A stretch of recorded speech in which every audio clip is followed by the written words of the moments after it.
Hi welcome to లా ప్రపంచం community tab లో నేను ఒక పోస్ట్ పెట్టాను. Hindu marriage act 1955 section wise explanation ఇద్దాం అనుకుంటున్నాను. తెలుగులో వాంట్ యువర్ ఒపీనియన్ అని పోస్ట్ చేశాను. దానికి 11 ఓట్స్ అయితే వచ్చాయి. అందరూ కూడా ఎస్ అని పెట్టారు. So in this video let's start Hindu marriage act 1955 explanation in Telugu. ఈ యాక్ట్ ఎక్స్ప్లెనేషన్ లో భాగంగా కొన్ని వీడియోస్ షార్ట్ వీడియోస్ పెడతాను, కొన్ని ఏమో లాంగ్ వీడియోస్ పెడతాను.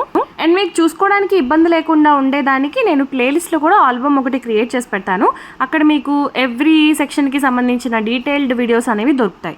ఈ వీడియోలో నేను జస్ట్ ఇంట్రడక్షన్ మాత్రమే చెప్తానండి. ఈ వీడియోస్ ఫాలో అయ్యేటప్పుడు మీ దగ్గర ఒక పెన్ను, ఒక నోట్బుక్, ఒక పేరాక్ట్ అనేది పెట్టుకొని నేను చెప్పింది మీకు అర్థమైనట్టుగా రాసుకుంటూ ఉండండి. ఈ యాక్ట్ ని హిందూ మ్యారేజ్ యాక్ట్ 1955 అంటాం. ఈ యాక్ట్ మొత్తంలో 30 సెక్షన్స్ ఉన్నాయి, 5 చాప్టర్స్ ఉన్నాయి. చాప్టర్ 1 లో 1 to 4 ఉన్నాయి. చాప్టర్ 2 లో 5 to 8 సెక్షన్స్ ఉన్నాయి. చాప్టర్ 3 లో 9 and 10 మాత్రమే ఉన్నాయి. చాప్టర్ 4 లో మనకి 11 to 18 సెక్షన్స్ ఉన్నాయి. చాప్టర్ 5 లో 19 to 28A వరకు ఉన్నాయి. 29 వచ్చే సేవింగ్స్, 30 వచ్చేసి రిపీల్స్. ఈ రెండింటికి చాప్టర్ ఏమీ ఇవ్వలేదు, సో అవి అలాగే ఉన్నాయి. మనం కన్సిడర్ చేయాల్సింది 5 చాప్టర్స్. జేసీజే ఎగ్జామ్ కి సంబంధించి మనకి ఎంతవరకు కావాలో అంతవరకు మాత్రమే నేను ఎక్స్ప్లెయిన్ చేస్తానండి. ఓర్పు, కష్టపడే తత్వం నీదైతే అదే నీ విజయానికి తొలిమెట్టు. సత్యమేవ జయతే.